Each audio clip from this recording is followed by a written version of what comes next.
that it's really hard to like get him out of your head that he's just Mark Ruffalo. I think he has a very specific voice, but I think in Spotlight specifically, he is putting on an accent. He is doing tics, which I find, and we're going to do Spotlight eventually, and I'll mention it then when we do that movie.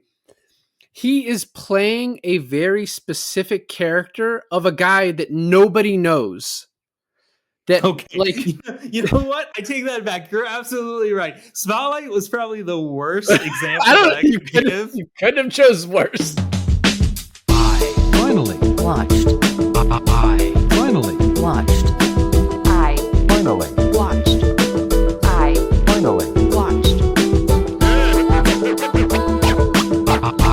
finally Watched. Hey everybody, and welcome to another episode of I Finally Watched. This is David. And this is Alon. And we are in this time of year again where we do movies that, yes, we have watched and we love them. And it's Christmas. So as a present to ourselves, we are watching and reviewing them for you, fellow audience members. Yeah, the movie Zodiac. In all that diatribe, you didn't say that the movie was Zodiac. And The movie is David Fincher's Zodiac. yeah. Yeah, I guess there are other, like there's Zodiac Killer, there's the Zodiac. There's a lot of bad versions of this movie. But this is the best one. And I think we both love Fincher. We just did Alien 3 earlier this year. We did not do that one because we loved Fincher. We did Oh, that no. one because Alien that 3 was, was that was yeah, that was last year. We did Resurrection, which he Yeah. was not involved with. I was thinking about this today. Like, is this my favorite Fincher movie? Is this the best? And I think you have a lot of Fight Club fans out there. And then obviously The Social Network. I always like, whenever I think about Fincher movies, I forget about The Social Network because it's obviously like his or one or two. I But don't know. I mean, this is a really good Fincher movie. I think you forget Seven is a real popular one for a lot of people. Gone Girl. Gone Girl's a fucking blast. Gone Girl's fun. Yeah, when I told my friend Joey, Joey, that I thought Gone Girl was like funny. He's like, "You're sick in the head." I was like, "It's a funny movie, but so is this. Like, there are a ton of funny parts in this. There are funny parts in Seven." Well, But I Fincher knows how to like really lighten the mood. Like, he, man, how do I say this? He like does a good slice of life where in It's a slice of a serial killer's life. Yes. Well, no, slice of a life with like in this movie, you have the journalists, you have the police officers, and Seven, you have the detectives. I think what I like about Fincher the most is that it's never really about the killers. It's mostly about the victims and the people who are trying to stop them. And then maybe that's what I don't like about the killer. The killer? Yeah, Or- but I'm Killer, right? It's just killer?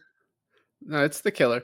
Yeah, so I think you could also make the argument this isn't even Fincher's best serial killer movie, but to me it is. And I think the thing that is so amazing about it is with 55 minutes left in this movie, there are no more kills.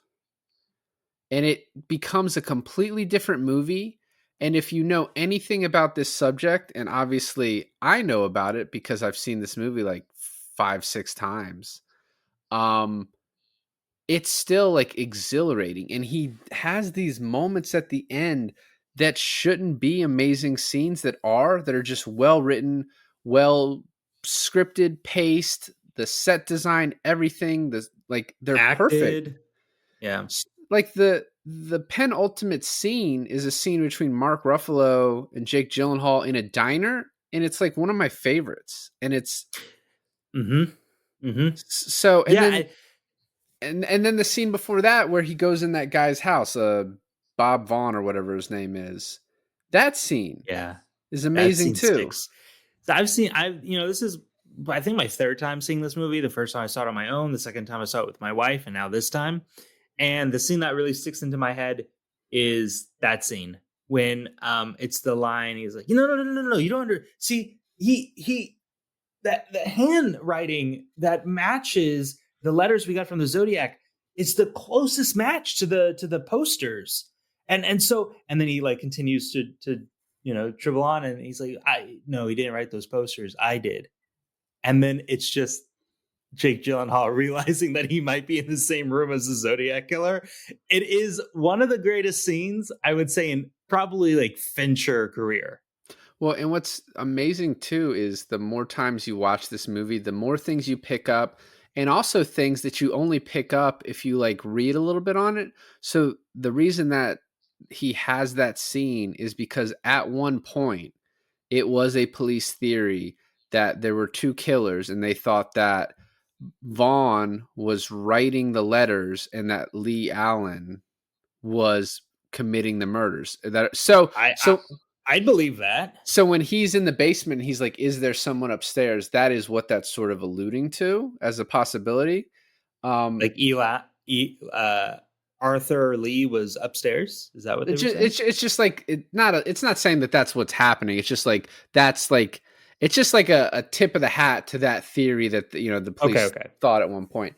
And well, I was reading that the person who wrote this, Fincher himself, did like a ton of research on this, like a ton of thorough review of like files, what they could. Fincher actually hired a PI to find the real Mike Mageau, the guy that survives the first killing in the movie, so that he could talk to him. The guy, wow. The guy that survives the lake murder is actually in the background of one of the shots in the movie. Jesus. And I think I was reading this, I think it was Fincher who was telling this story, that he was like riding home, because I think he's a big San Francisco guy. The Game takes place in San Francisco, this one, and then I think there's more if I'm remembering. But does Gone Girl? No, Gone Girl takes place in like Missouri. Okay. But I think he was telling the story about how, and it could have been someone else if I'm misremembering. I'll probably have it written down later, but that he was riding home in a school bus with cop cars behind him. And when he gets home, he's like, what the hell's going on? His dad's like, oh yeah, they, the Zodiac, threatened to blow up school buses. So yeah, that's why that happened. He's like, what the fuck are you letting me ride in the bus for? But just so he like, I guess has like a little bit, if that story's about him, I should have looked it up. I mean, I should know offhand, but like that personal connection to this. So the fact that you could make this movie so long, it delves off into so many different areas, and I am like enraptured by it the entire time. And then just all the little side details that are in it that like reward more watches, that like really develop each character in it. And like the fact that, a good chunk of this is like not true. It doesn't really, it matters to some people, but like, I don't know. It didn't affect me learning that. You know what I mean? Yeah. Yeah. And it's been a while since I've seen this movie. So there's a lot of scenes that I thought were in this movie that are not in this movie. Like, has that ever happened to you where you haven't seen a movie in so long, but you remember a scene so vividly, but then you rewatch the movie and you're like, that scene's not in the movie? Or you realize it's like you've combined two movies too. That's true too. But for me, I thought there was like later on in the movie, they found hidden messages in the letters, not the cipher, but the letters. Right. Because I remember them saying something about like a lot of the words in the letters were misspelled. But the only thing that came to fruition in the movie was the fact that Lee Allen spelled Christmas with 2 S's. Right. So I had that sort of in this movie. There's an anonymous person that calls Jake Gyllenhaal, and okay, he eventually figures out his name's like Wallace Penny or something like that. And in Spotlight, there's sort of a semi-anonymous person that calls Mark Ruffalo, and that person is voiced by Richard Jenkins in that movie. And in this movie, I was like, that sounds an awful, like, I was like, is that Richard Jenkins too? Like, I was like, I don't think it is, because that would also be very weird that he keeps getting hired for that very niche part. But I had like, that was a little bit of like a confusion for me. Well, what's interesting is that every time the Zodiac calls the police and they're like, I want to report report a murder. And then you hear Arthur Lee Allen speak for the first time. You're like, that's the same voice. And then you hear the guy, what was his name, Bob Vaughn in the basement, kind of speak in like a lower voice. And you're like, no, that's the same voice. And they're doing this voice where it's just this like fucking creepy voice, right? But it is kind of hard. It's like, but does that sound more like Lee Allen? Does that more sound like Bob Vaughn? Is that just, am I just like connecting the two voices because I want this guy to be the Zodiac? I Yeah. think it's really interesting what they do to people who you don't see, you just hear in this movie. Well, the other thing is they used a different guy for each of the killings in the beginning. There's, if you go on IMDb, there's a Zodiac 1, 2, 3, and 4. That's good. And at the very end, when Mike Mageau identifies the Zodiac, he says, I think it's that guy. The other people in the pictures, at least one of them is, but I think the other ones too are the other guys that play the Zodiac in the movie. Are The all voice. in the lineup. Well, no, Oh, they were that's there. interesting. So there's a guy that committed the first murder in the movie. There's a guy that was at the lake. And, Oh, you're saying each of those people are different? yeah.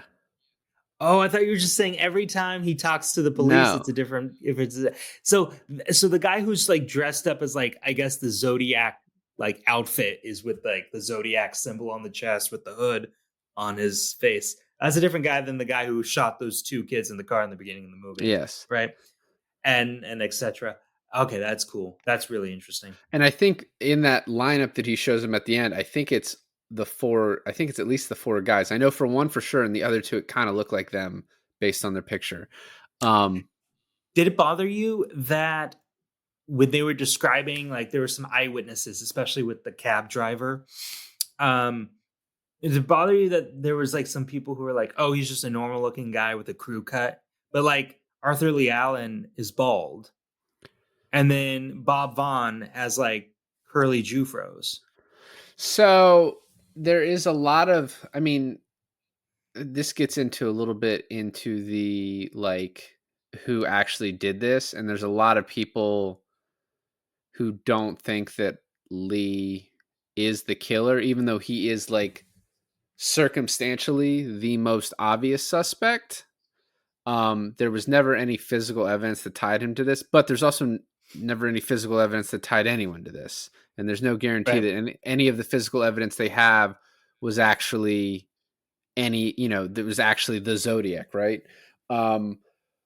So the one of the things that people point to is that the eyewitness statements about the guy that killed the cabbie, and a lot of those, if based on the movie, were kids, but a lot of the eyewitnesses were like, oh, he's just a normal looking guy, normal build, skinny, whatever. But it's like, how far away were those people? That was at night, underneath a light, far away. So it's just, I mean, I don't know. I'm not a Zodiac researcher. And this movie does do some things that make it more clear, especially in that meeting with Lee at his job, that make it more like, oh, this is the guy that didn't actually happen. But for example, the biggest thing, I was going to wait till the end to bring this up, but the biggest thing to me, and this obviously there's, a lot that can happen with the passage of time, but apparently in real life, the scene where Mike Mageau points him out in the lineup really happened. And when he was shown the lineup, he said, like, exclamatorily, that's him. That's the man who shot me. Like, no doubt. Now, that was 20 years later. So, how much do we trust that memory? But also, I mean, eyewitness descriptions of people aren't as trustworthy as you would think either. No, definitely not. But like Jake Gyllenhaal says, when in that pivotal scene with Mark Ruffalo, he's like, would you agree with me that the Zodiac murders is a statewide murder that takes place across many miles and involving many people? And then what is the coincidence of Lee Allen living working 50 feet away from what's her name, Darcy's door, right? And so what is the coincidence? there are apparently other people who have similar coincidences living close to, I think Darlene is her name. Darlene, yeah. There is something I guess we should have watched. Netflix in the last year or so released a documentary about Arthur Lee Allen that I think is once again pointing the finger at him. And like specifically like members of his family being like, no, we believe he did this. Like his own family. Which is insane because they do his brother and his sister-in-law, and they're like, well, he's a pedophile who touches kids, and we don't allow him, around that our kids anymore. And then they're even asked, like, could you? His therapist was like, yes, he would kill. And then there is that one. Exactly. So the other thing is there's that one witness who said he told me exactly how he would do this, but then people said that, he kind of had a vendetta a little bit against Lee because Lee may have done something to one of his children. Is like, I don't know. This is all fucking Reddit message board shit. So like take all of it with a grain of salt. I don't necessarily think it's productive for us to spend what is going to take us a while anyway, any more on like who we think actually did it just based on this Fincher movie. So I think we should start. Yes, I agree with you. I just want to say that like the coincidences with him pointing out Arthur Lee Allen in the lineup versus everything else that connects Arthur Lee Allen, it's very suspicious. Yeah. I mean, he's also a pederast. So, so the movie starts out with the second confirmed kill of the Zodiac. So the one that happened in 1966 was never confirmed as a Zodiac. That's the one of the college student, right? Yeah, the one, whatever her name was. And then there's the ones at Christmas, and then this movie starts with the July 4th one. What's so interesting is that you learn so much about this woman that gets killed on July 4th as the movie goes on. But when you first meet her, there's just a bunch of like crazy stuff. Like the guy's like, hey, was that your husband following us? And then like, it's like, what do you mean that was that her husband? And then she's like, she picks up this guy who looks like a child, but is like, but I want to drive. Then she's like, I'm really hungry. Can we just go? They go to this place and she's like, oh, I want to leave here. Can we go somewhere else? And he's like, well, I thought you were hungry. And it's like, dude, she wants to fuck, my guy. Like, what are you doing? So she looks young herself, right? Like, you think this is like maybe a high school thing. They're going to Ed's, barbecue and burgers or whatever this place is. And it looks like it's really populated by a bunch of other high schoolers. This is like maybe where they go hang out and smoke and drink and eat, right? And then they go to the drive-in movie afterwards to some kind of grease shit. And then they go to like the abandoned lot where it's like Lover's Lane, basically, is what they're trying to tell you here. And then you're like, oh, was that your husband? I'm pretty sure that same car was at the Mr. Ed's. The thing about Mr. Ed's is that I did not go back in the movie to see if that car was actually at Mr. Ed's, because I don't believe that Fincher would have showed it, even if it was, Well, so I watched that scene and there wasn't. If it was in there, he isn't the type of director who would like focus in on it and play some music so you would notice it. It could have been in the back of a frame, but it would have looked very, a lot of cars looked very similar back in that time. So it would have been something that I wouldn't have noticed that well. But I think that just the way that like, the car drives off. Well, first you have the kids throw firecrackers and fuck off and die. And she just like makes fun of him. She's like, fuck off and die. And then guy drives away, then comes back. He's like, you need to leave right now. And he parks right behind her so she can't. And then he comes up to the car and shoots and then walks away. And then he sees the guy moving. So he shoots again. But this like this like through line of like, he makes sure to kill the woman. He focuses so much and like it's in the movie because you see these two murders, but then the police spell it out for you later when they're like investigating it. It's like something you can catch yourself. And then later on, like you hear them say it too, like yeah, he makes sure the women are dead, and he just is like, oh, if the men die, whatever. Yeah. I mean, it's not so obvious in the first murder because he does go back and reshoots the guy too. Oh, an interesting thing is when he goes to shoot him again later on, you learn when he makes the call and he's like, "I'm the Zodiac killer," and I know this because I know things that the police and I only know.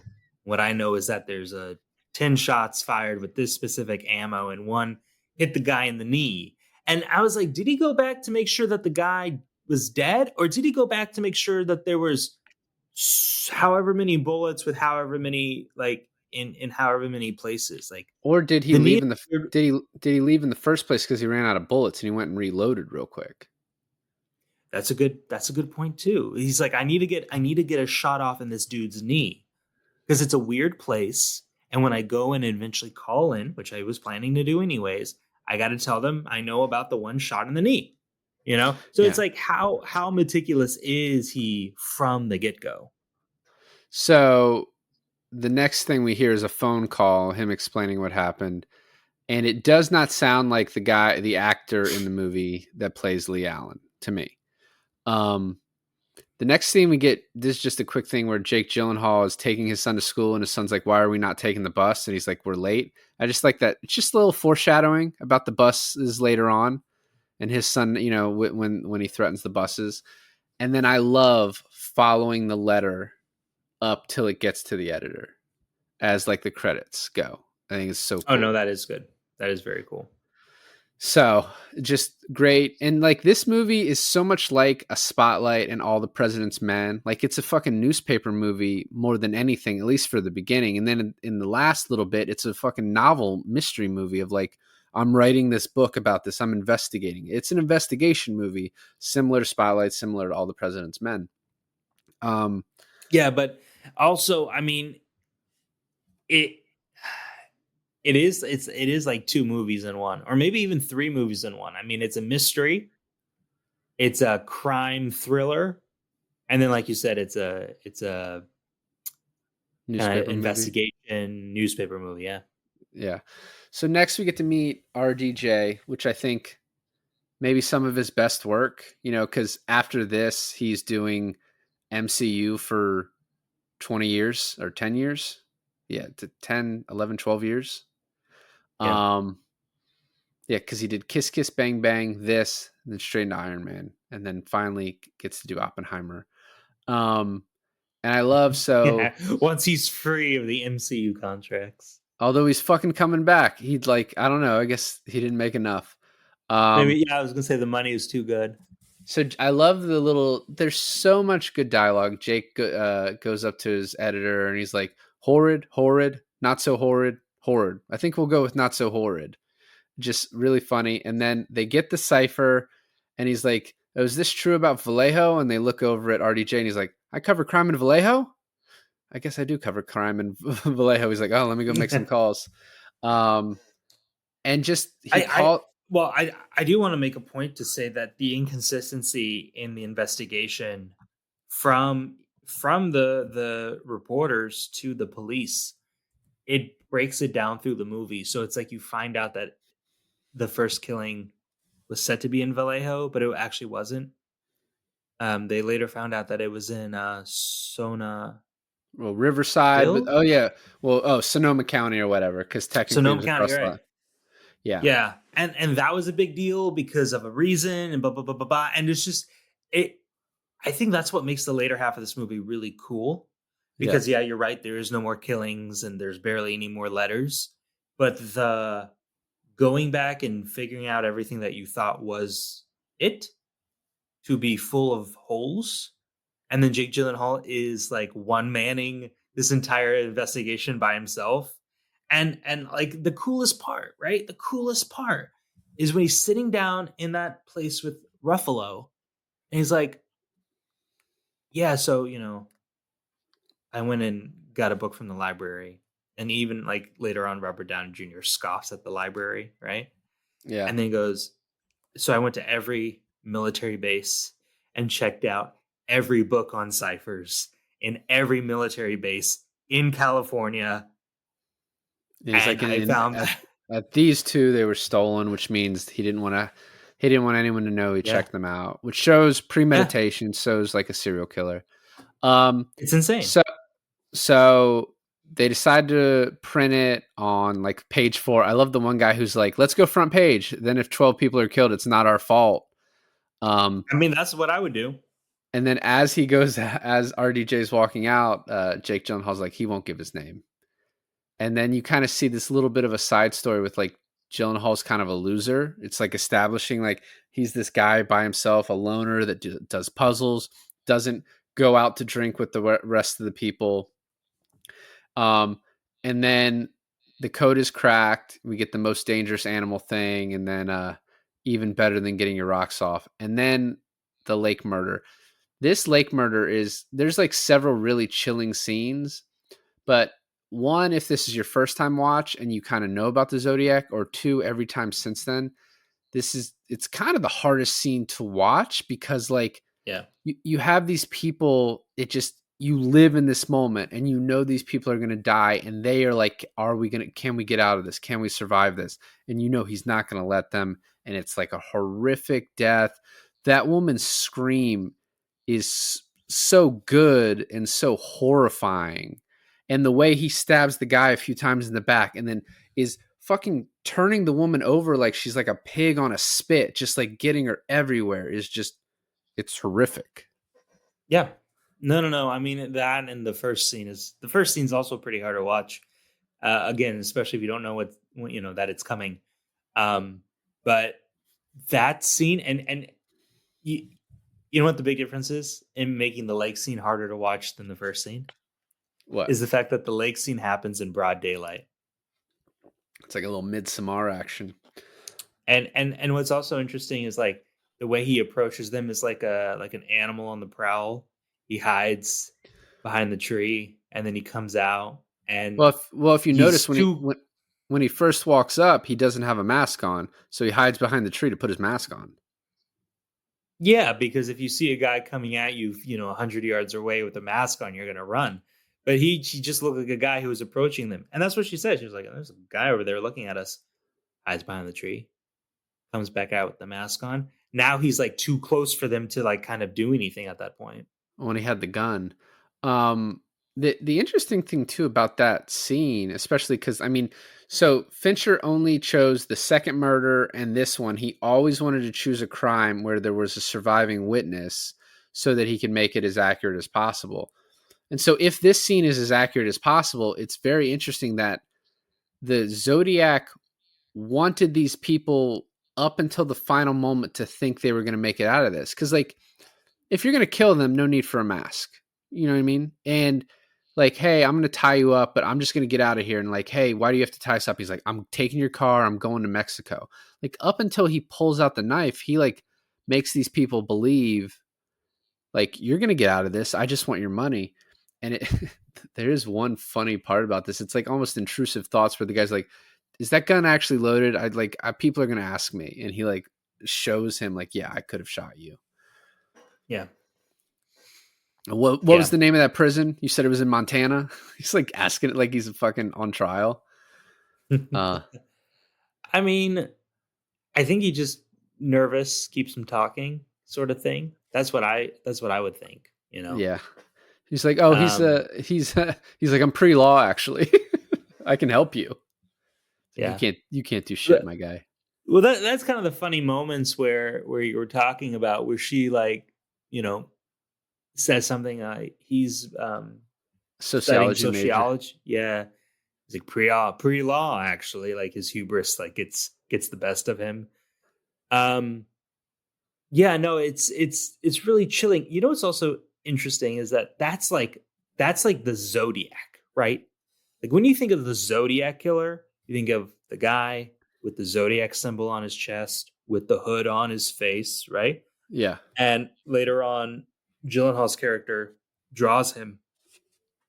And I'm guessing that's in accordance to eyewitness description. Yeah. We never see the Zodiac like that in the entire movie again. Well, and like I said, there's a lot of movies that aren't, or a lot of murders that aren't covered in the movie. So I don't know how many times he wore that specific outfit. In the murders that we see, he didn't wear it again or before. So it Yeah. is interesting. Um, It's kind of like a uniform, right? Kind of like how the Unabomber is portrayed. right. So the next we get, there's a little scene where Graysmith figures out, oh, it's the most dangerous game. He figures out the connection to that movie, which was also a short story about the guy that hunts people for sport.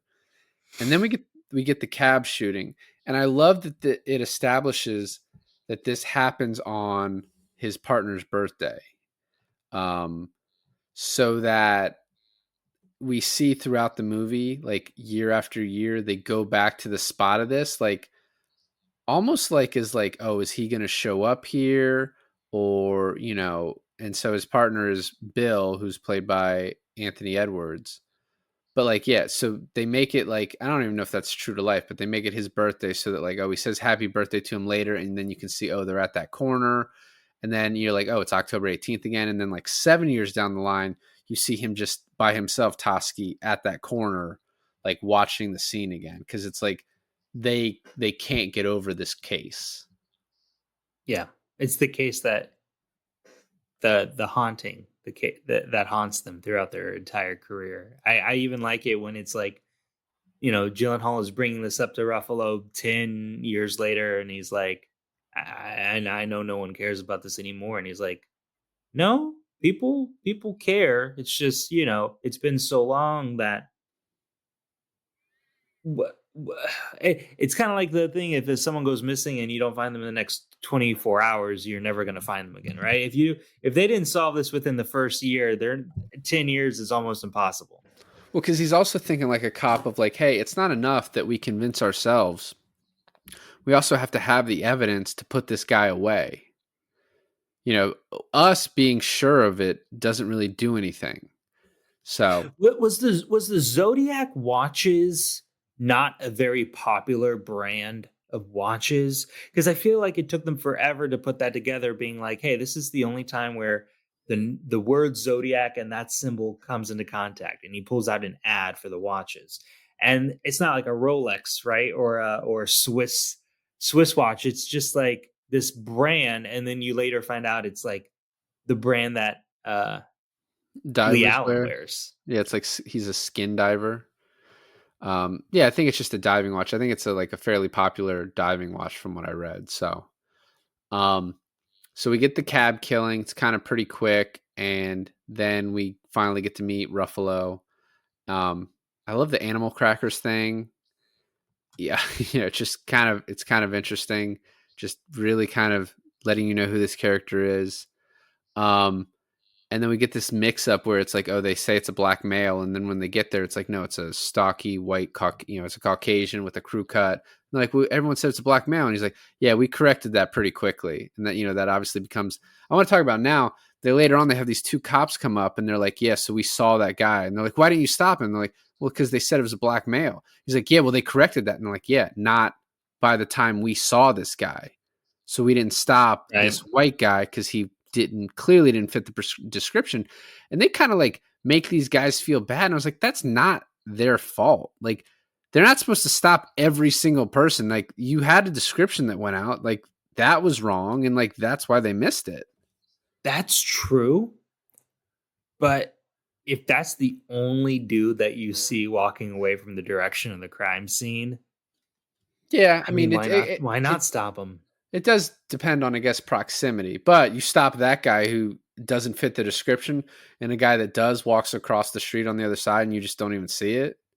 So the Zodiac starts sending like letters about, hey, you pigs are running like drag races. And the entire time that they are investigating the cab after the murder happened, you can hear motorcycles and sirens in the background very loudly.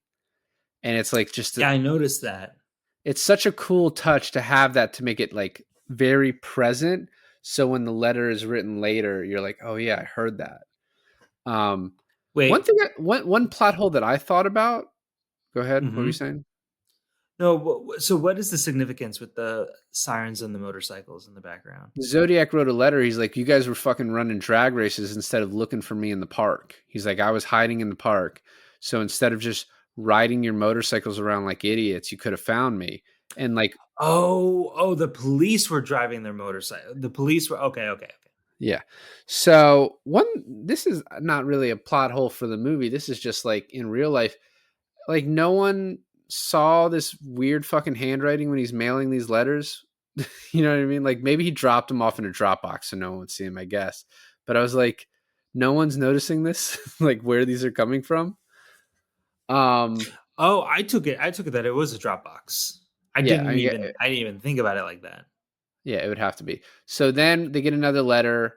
They call Ruffalo to come in, and this is the one where they say he's going to wipe out kiddies in a school bus. And then there's this really cool line. As he's leaving, Avery comes up to Ruffalo and he's like, hey, come on. I heard you guys got a print. And he's like, we got a partial in blood. He's like, but that's not for public information.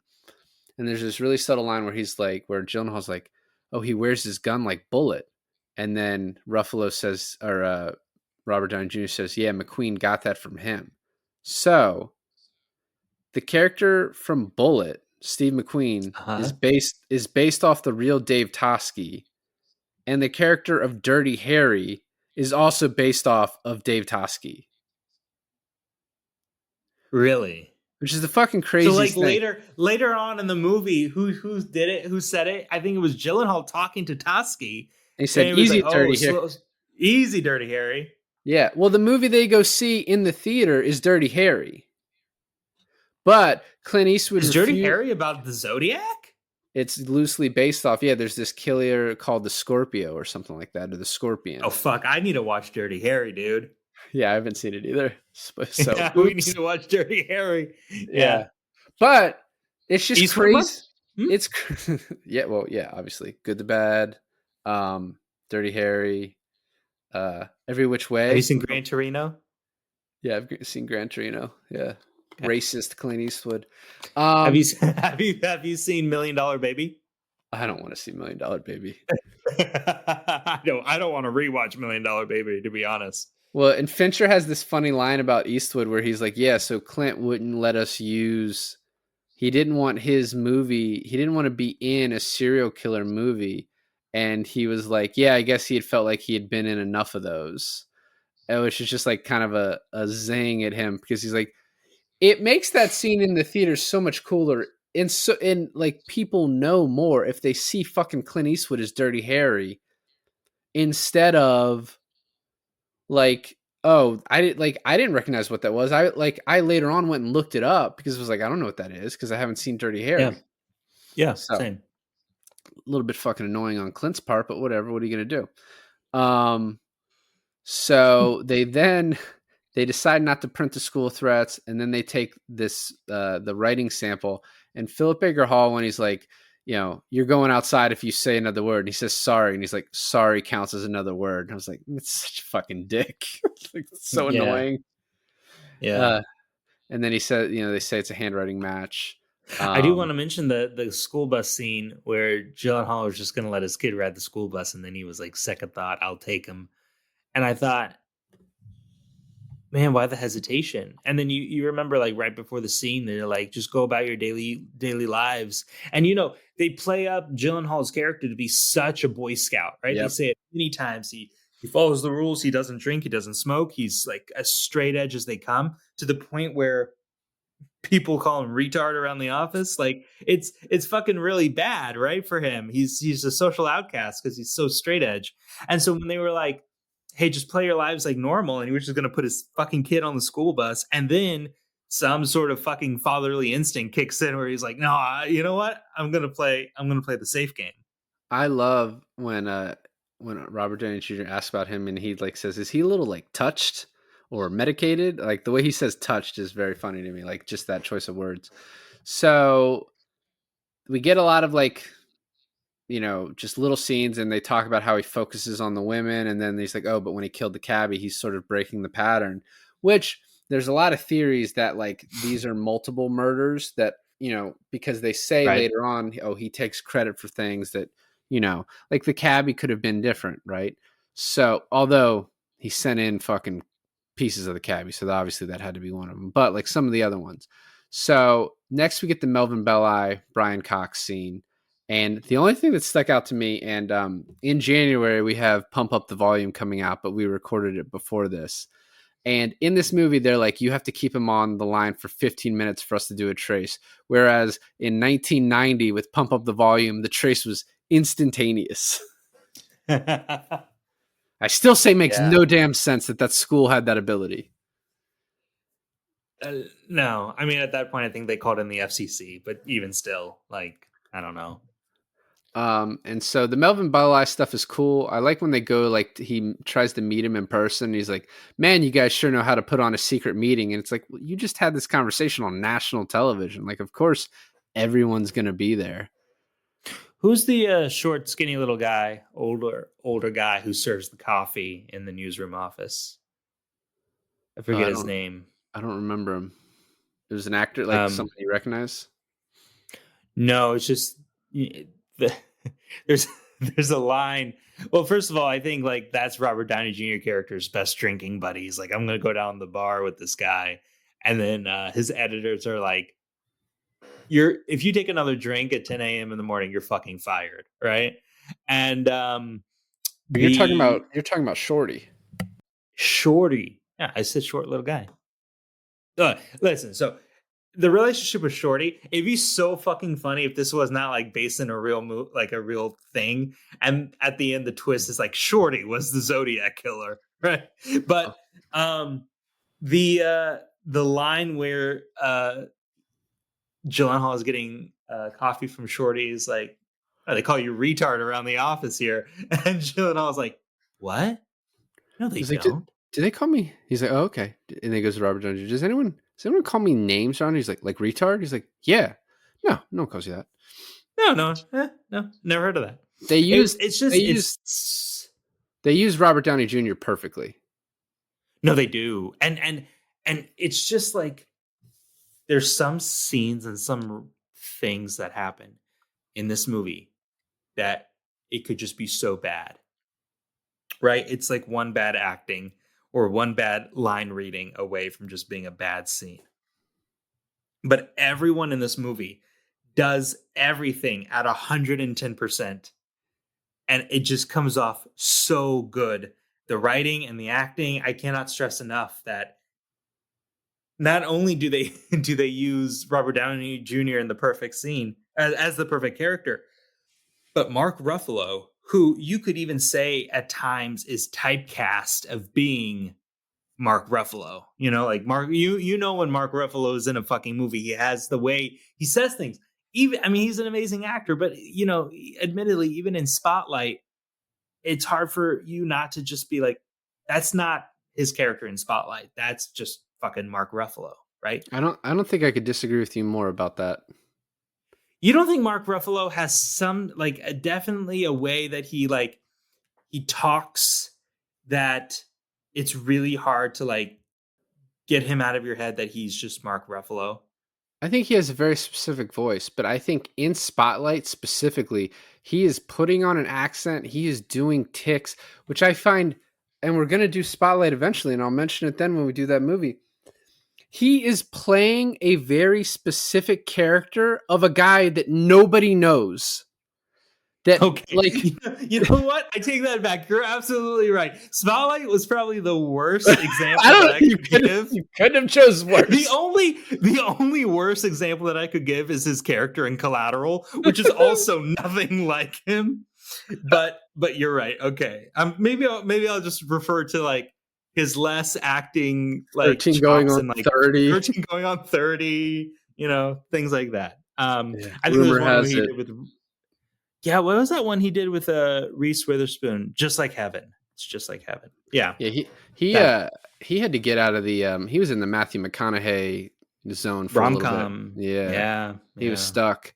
So next RDJ comes up to Robert Graysmith, and says, "Hey, we have to have a drink." Apparently in real life, these guys were not actually friends and did not meet, even though they worked together. maybe they work. They did not meet until after they both left the Chronicle. So all of this is fictionalized. I love. He's like, "What do you do for fun?" He's like, "Why are you going through my trash?" We'll talk about that later. What do you like to do for fun? He's like, "I love to read. I enjoy books." He's like, "Those are the same things." Like so good. And then the Aqua Velva line. He's like, "You wouldn't make The fun of it if Aqua you Velva. tried it." Cut to him downing 12 Aqua Velvas. And then they cut to the little line where he's like, and this is so perfect because it's just fast cuts, and then Toski calling his partner, "Hey, there's not many basements in California." And he's like, "Oh, yeah, I'm getting my basement ready," which comes up later when Gyllenhaal is in that guy's house. And he's like, "Oh, let me check in the basement." And he goes, "There's not many basements in California." Just like it's planting the seed. A couple things there, right? You could say that he used that line as a metaphor, not like an actual basement, but like maybe the basement in his mind. So not so like literally, but more metaphorically.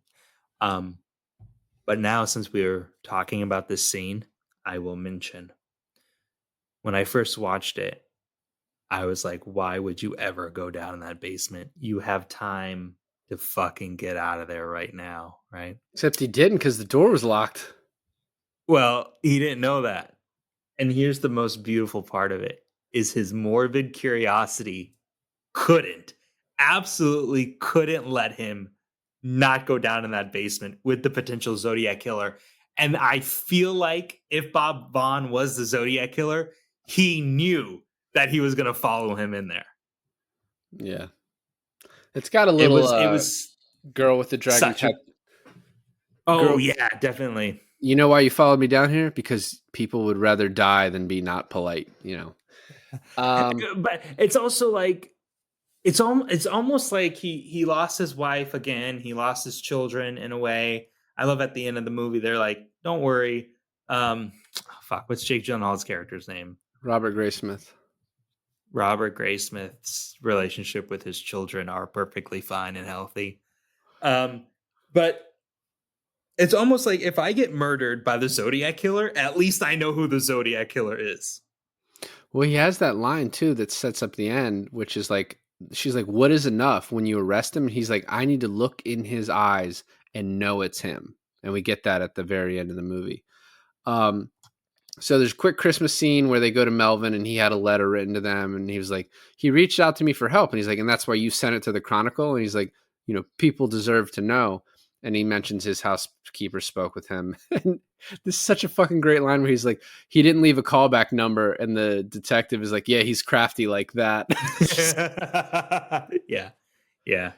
And then we get the final basic Zodiac sighting, which is very interesting because I think based on this, or maybe it's one of the final ones. So it says Zodiac 1 and 2 were played by Richmond Arquette. So 1 would be July 4th. 2 would be Lake Ariessa. 3 would be the cabbie, played by Bob Stevenson. And then this is 4, played by a guy named John Lacey.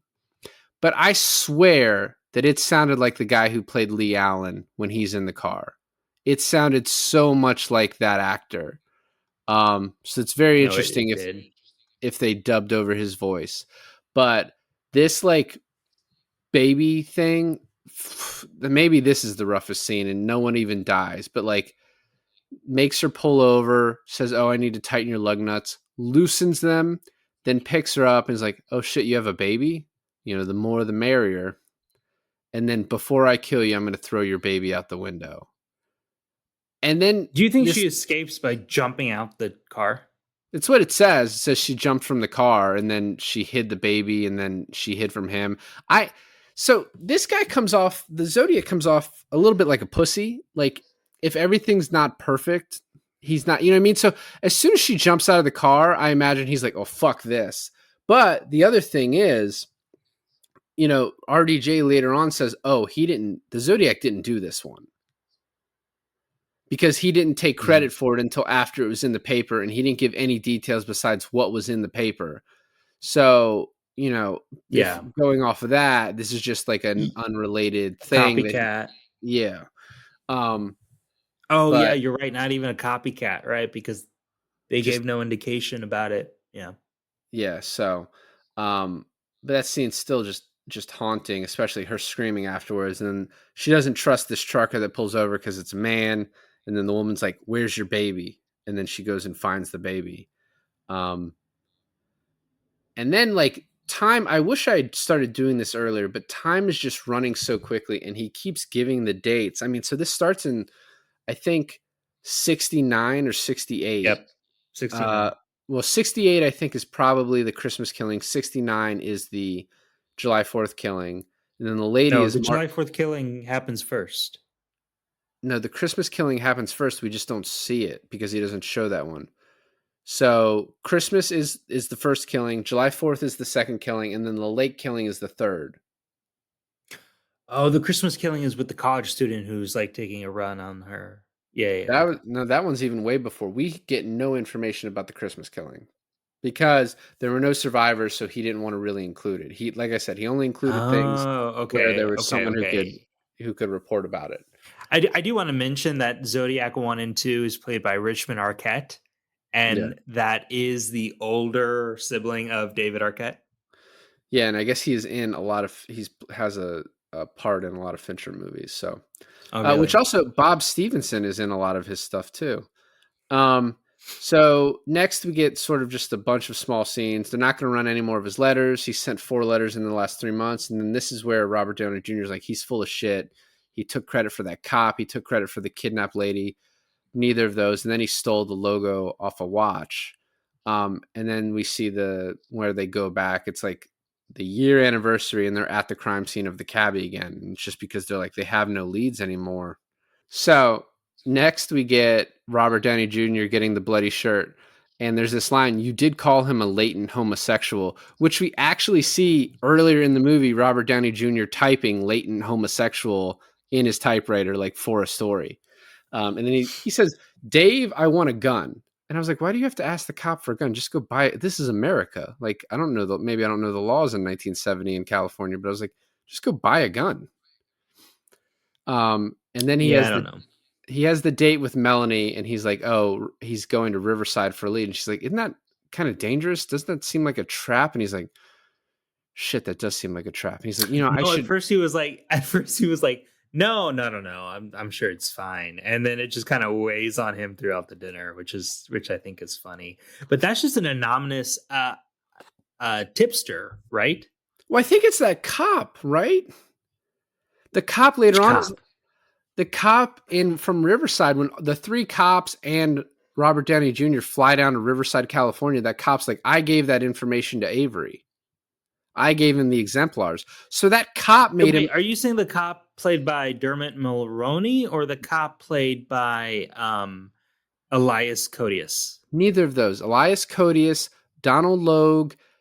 Donald Logue. Mark Ruffalo, and the DOJ guy all go down to meet this cop in Riverside. He's a white-haired guy with glasses, and he's like, yeah, the first murder was in 1966. I gave the desk to the carved-in desk that he gave to for the handwriting analysis. That's right. Yeah. That's the guy that met Paul Avery, because he's like, I gave him the exemplars. And like when Robert first talks to him when he's actually alive again and he didn't get killed, he's like, he was at the handwriting guy, and he's like, yeah, I've got the handwriting. This 1966 guy murder is the Zodiac too. And they're like, how can you get a fucking handwriting off of a desk? Yeah, because you don't write in a desk, you carve in a desk. That's right. I remember now. So anyway, but I love, he goes in the payphone. He's like, I should go home and wait for the call. And she's like, is this a sleazy plan to make me go home with you? And he's like, no, not at all. I'll get the dinner to go. And she later on, like, what are you talking about? This is the best first date I've ever had. Like, this is so interesting. I love how we as the audience never see them on a second or third date. It just cuts to they're married with like 3 children. Yeah, I could never tell. Were those, whatever happens to that first kid, was he also there with them, or like, yeah, he was the oldest one. So the way it is his brother is the second youngest one who was staying with his ex-wife. And so she had the baby because it's a baby. And then he had the kid, which we see in the beginning. right? And I love the parallels as in the beginning, he's sitting down watching the news of the Zodiac, and his kid is like crawls up behind him. And then later on, he's watching it again, and his kid is also behind him. But I think it's the younger son. And then they have a baby. Yeah. So they then go to so they go to Riverside. All the other cops and DOJ are pissed.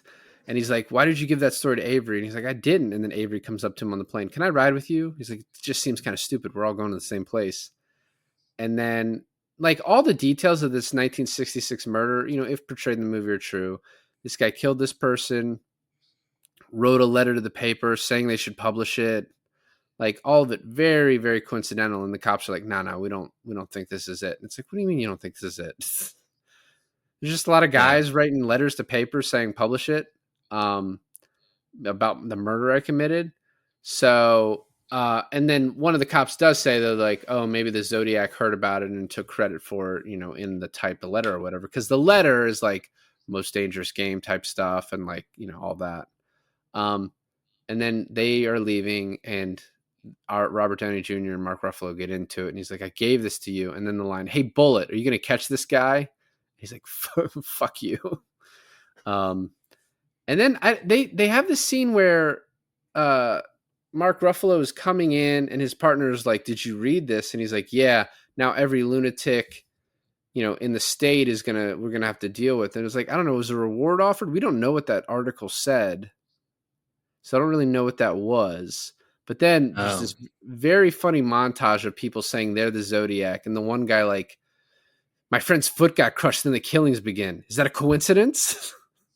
And then the other lady, like, have you considered Paul Avery? Have you considered Paul Avery? And he's like, frequently. The other lady, the black lady, was like, I'm the Zodiac killer. And then the other guy was like, as I could imagine my buddy cutting off the hands of the victims, and then it's like the victims' hands weren't cut off. Like, oh, are you sure? So then the one guy, we meet like a real guy who's like, oh, I worked with Lee. He told me he's going to shoot kids. He would do this. He would name himself the Zodiac, write letters to the paper. And he's like, pick off the little darlings. He's like, are you sure? He said all those things. And he's like, the conversation had to have happened January 1st, 1968, which the first killing, the real killing is, that Christmas that year.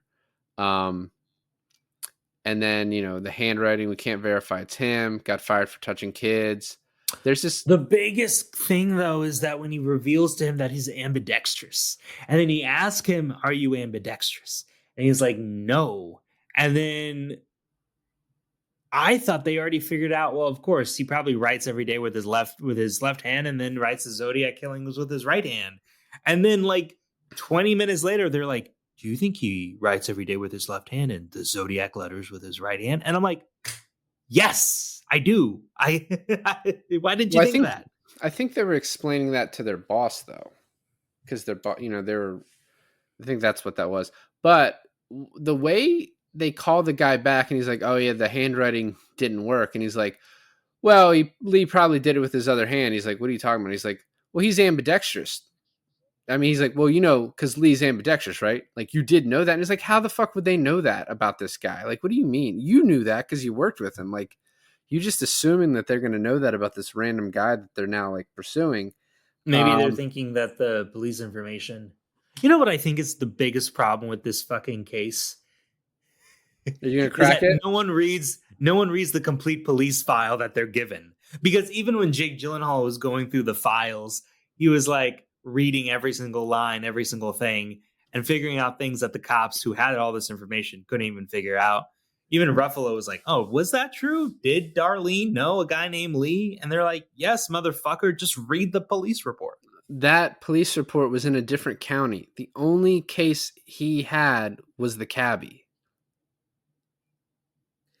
Yeah, but what I'm saying is that when people send each other, there's just no communication between police departments. Well, because they don't have telefax yet. And like, he tells him that fact and he's like, later on, he's like, the face that Ruffalo makes is like, why the fuck were we never told that? And he also constantly like, he's like, oh yeah, coordination, we got to cooperate with these other agencies, right? That's what we're all about. Like, just kind of belying the fact like this isn't happening. It should be. It would make things a lot easier. Maybe we'd catch this guy, but it's not happening. I think this next scene is one of the craziest.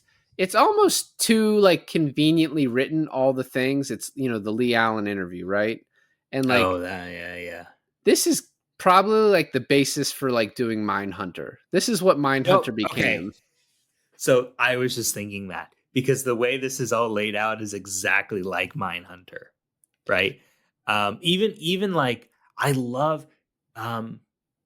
So in Mindhunter, they're interviewing Gacy, right? And he's in this giant cage in prison. It's like where you have visitations, right? But of course, they can't have Gacy with like the other prisoners with their families during visitation. So when the Mindhunter psychologists come in, the Criminal Minds guy come in to analyze Gacy, it's this big cage.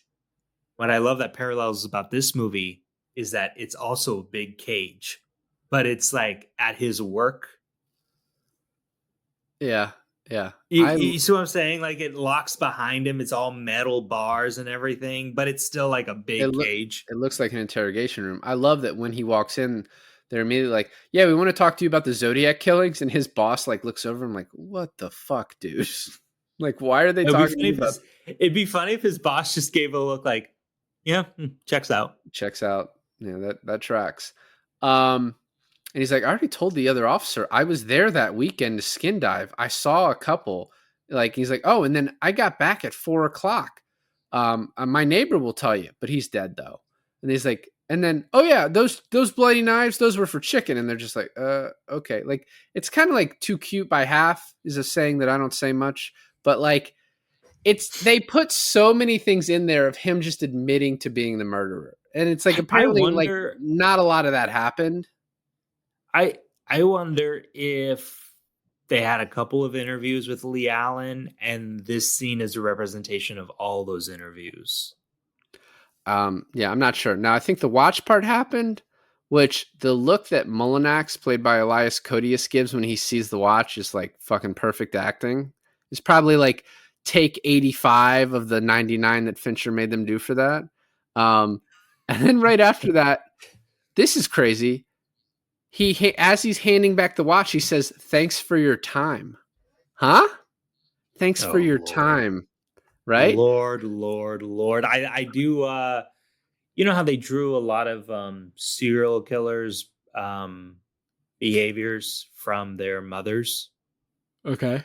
Like I think Ted Bundy's mom like fucked other men while he was in the room and things like that, right? Things real fucked up with their mother psychology is what kind of like makes a serial killer. It's like an early foundation of serial killer analysis.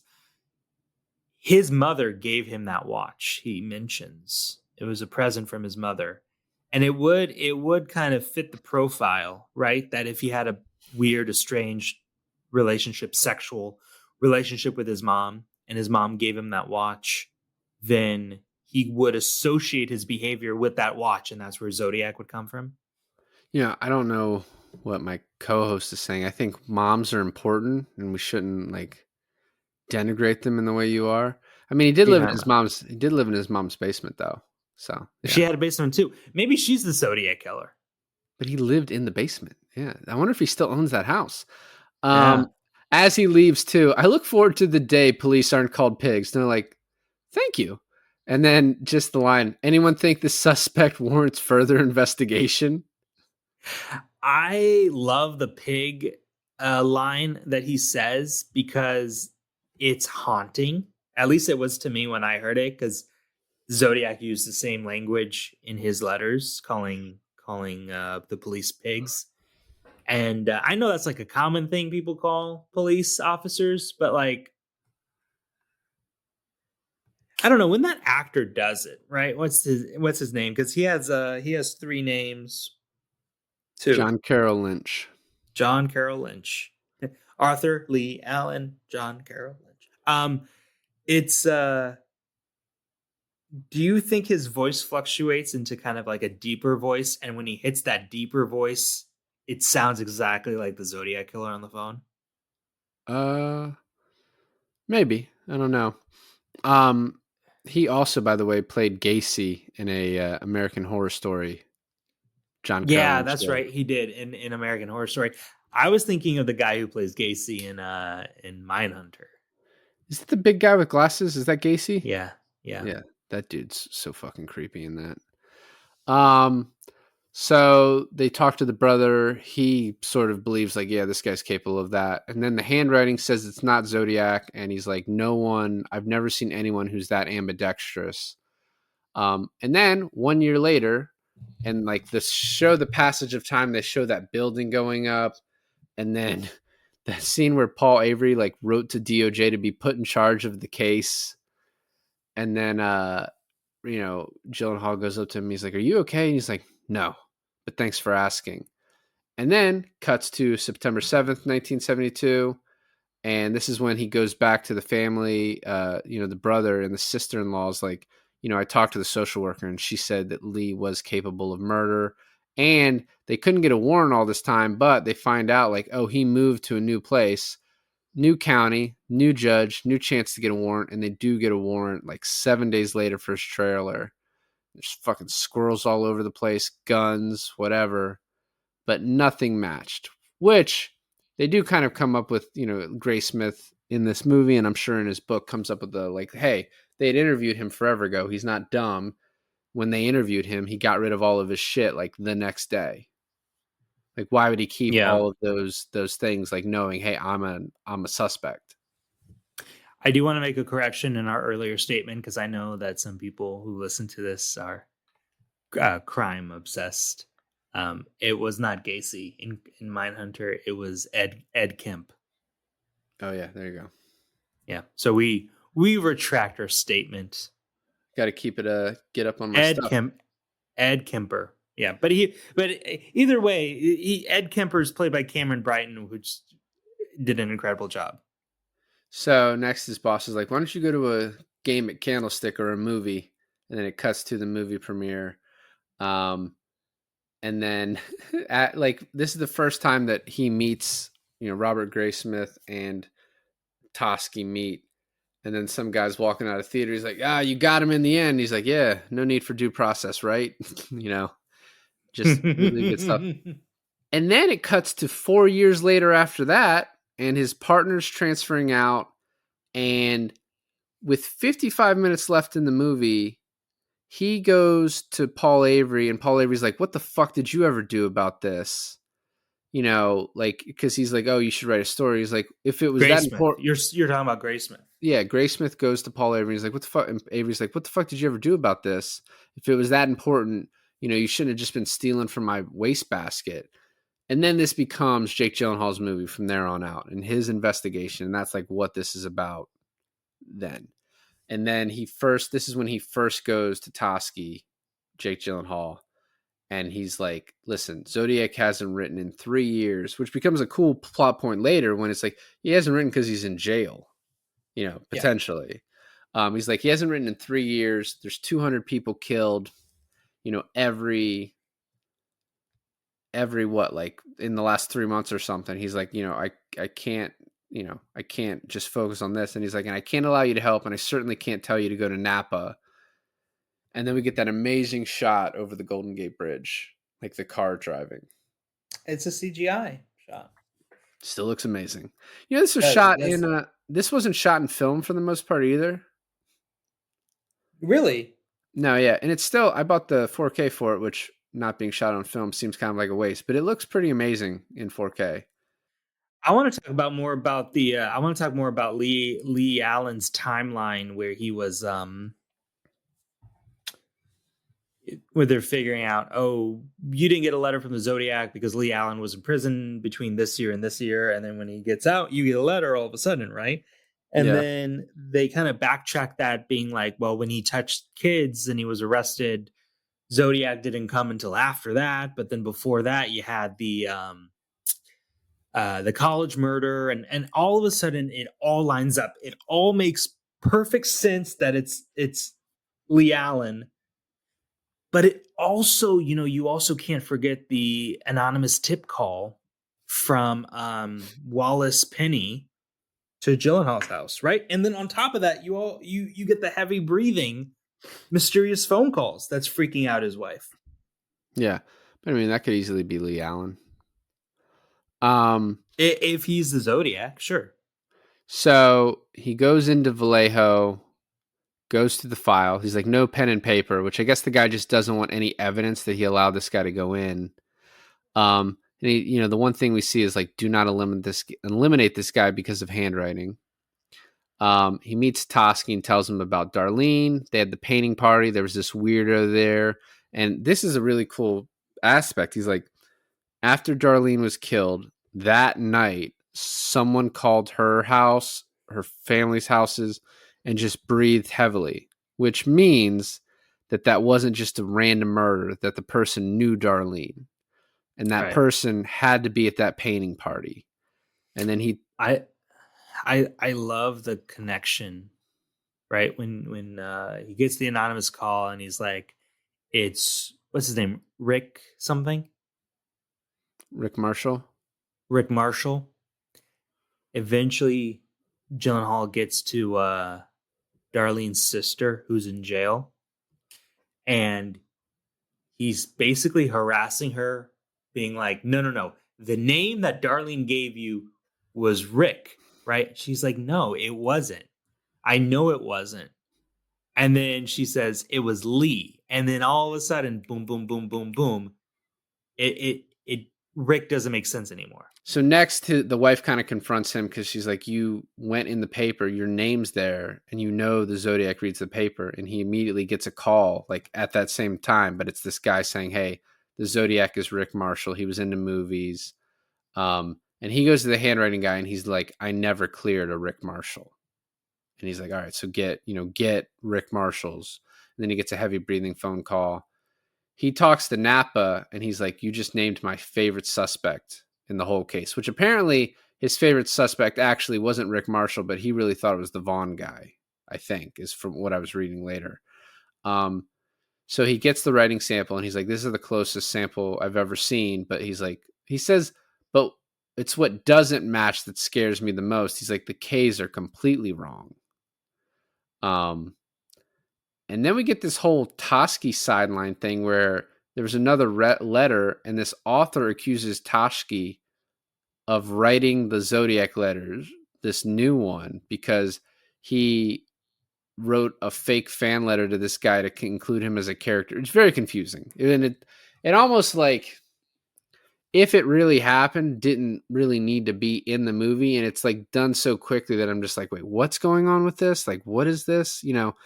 I think maybe remove that because he can be so annoyed at Graysmith without this, just be annoyed by him. So yeah, that part, I don't know. It's just confusing and like done so quickly that I'm like, you don't need it. And so then, because he goes to him after this. He's like, I need your help. I need 2 seconds. He's like, I'm done. This isn't your project. This was mine. And then Jake has his kids fucking looking up lunar cycles. yeah. Well, because, the whole Zodiac thing. Mm-hmm. Yeah, it makes sense, obviously. And then next it says August 9th, 1979. And this is when Graysmith solves the cipher. Now, I did read that his decoding of the second Zodiac message is actually not correct and has been rejected by the FBI as invalid. The cipher was finally cracked in December of 2020 by an international team of 3 amateur cryptographers, computer scientists, and software developers with the help of modern computing resources. The decrypted message did not provide any useful clues. It proved remarkably difficult to decrypt because of intentional and unintentional errors. Apparently, he would use like one symbol would mean like 4 or 5 different letters, and then sometimes he would use like 7 symbols for the same letter, which I don't even know at that point how you fucking decode that. Well, maybe it wasn't meant to be decoded. One thing I found really interesting is that no one ever bothered with Oh no, they did, right? So when that couple decoded the first letter, there were like leftover letters, right? Yeah. And then right away, Grace Smith, it was like, it's an anagram. Yeah, but no one, I don't know, it never came up what that meant or, whatever. I mean, Well, do you remember it's what the anagram spelled out? what? No, I don't. So Oh, no, yeah, I said nothing ever came of that. Well, that's the point. The thing that's so amazing about this movie is there's so many unanswered questions that to make this movie compelling, when you this movie gives you a very distinct answer if we think it's this guy, but there was no distinct answer like in real life. Like no one went to jail. No one was, they didn't even charge Lee Allen with this crime because he died before they could. which So is insane. yeah, he had Which a is heart absolutely attack. crazy. Yeah. Of course he did. So Do you think so when Grace Smith did it, but the FBI didn't recognize his cipher, what did he pull from that? I mean, the movie doesn't show us anything, so I don't know. It obviously wasn't important. He didn't Okay. reveal his identity. The next scene, so his wife is like, "Why'd you go on TV?" And then, I need to look him in the eye. And then we've already talked about this, but the Bob Vaughn house scene was just so good. One of the creepiest aspects of the Bob Vaughn house scene is when they're in the basement and Jake Gyllenhaal refuses to get close to him.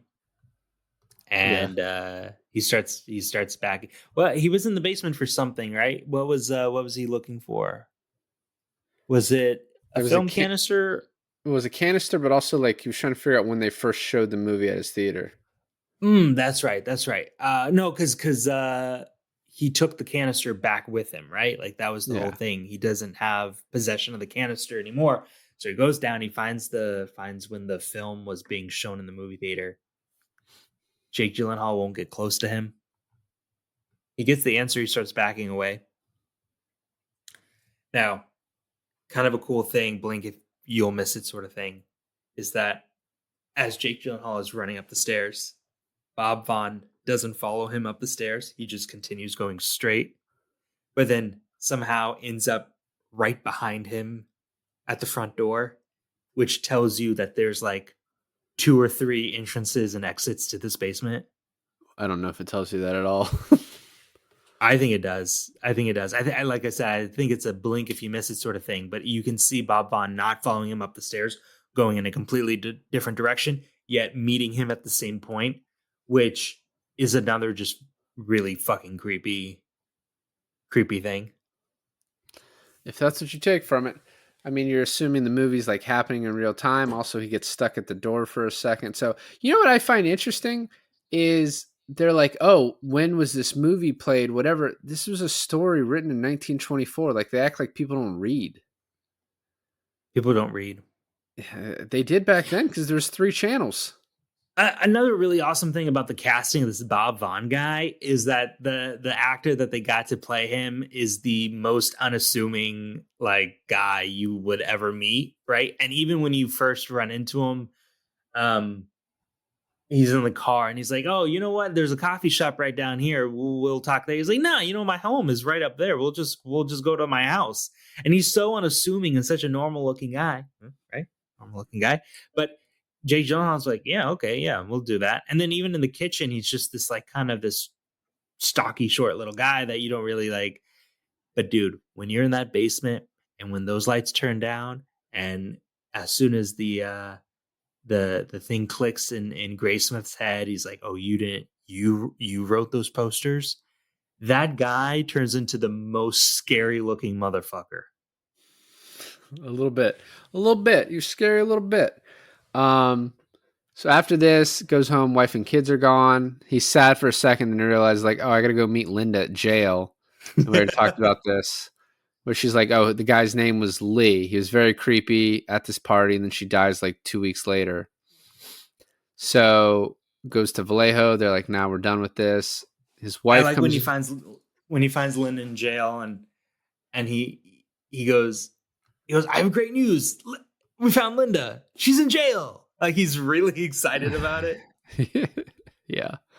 The wife is like, "Who? What the fuck are you talking about?" Like, oh, then, this case again? she comes over with the divorce papers, and she's like, you've lost me, but hey, try not to lose your kids too.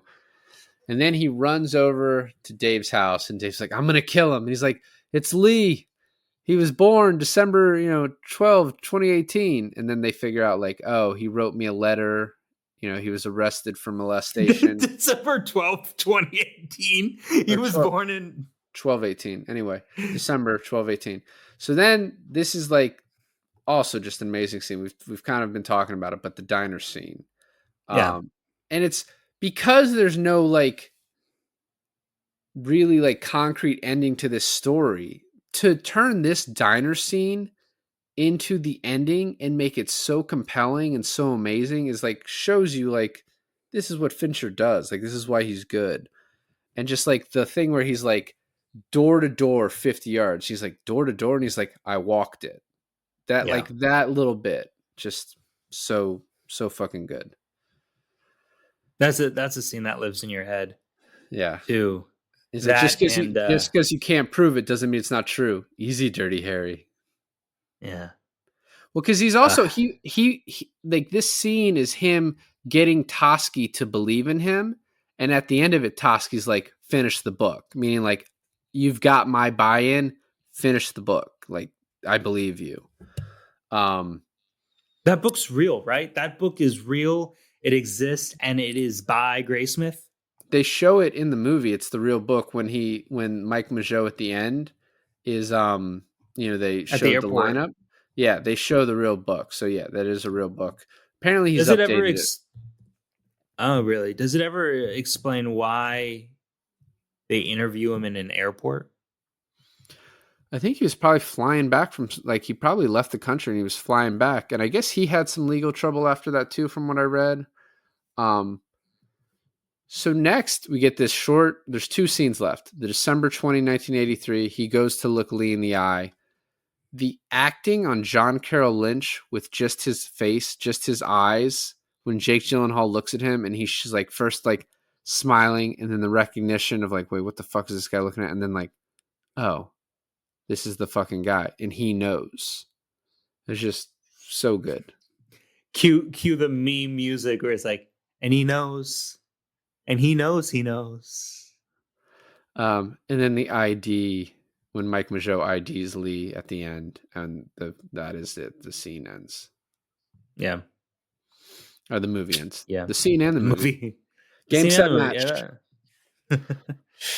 I mean, look, overall, for a movie based on a true story of horrendous murders that were never solved, you think that this is going to be solved by the end of you watching this. You're like, I'm going to get the answer to who the Zodiac killer is. And Fincher really wants you to believe that it's Lee. And maybe even Bob Vaughn working with Lee at one point in their murderous careers.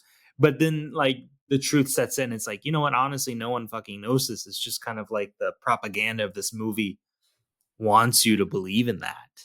And it does such a fantastic job keeping you enthralled and having you buy in that Arthur Lee Allen is the murderer. Even with the movie keeps telling you that there is no substantial proof. Correct. Now it's fun fact time, and I got a lot. So, like I said earlier, David Fincher, the screenwriter and producer, spent 18 months conducting research, including interviewing witnesses, family members, suspects, retired and active investigators, and the only two surviving victims.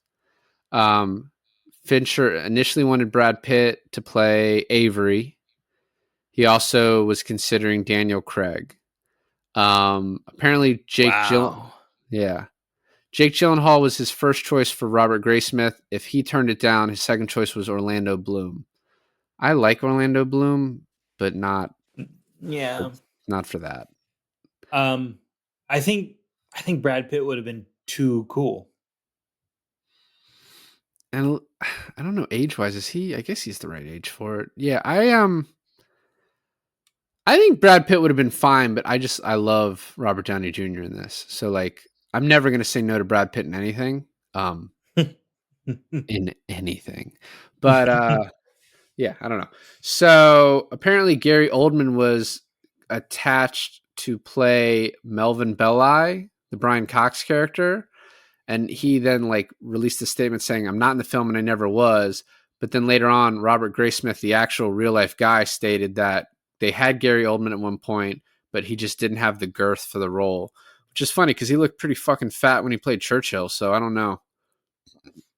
I feel like he can play For anybody. what role did he want him in? Melvin Belli, the Brian Cox. Oh, okay. Yeah. Uh, South Korean film director Bong Joon-ho said that there was nothing to find fault with, down to the cinematography, art direction, action, that this is a masterpiece. Damn right.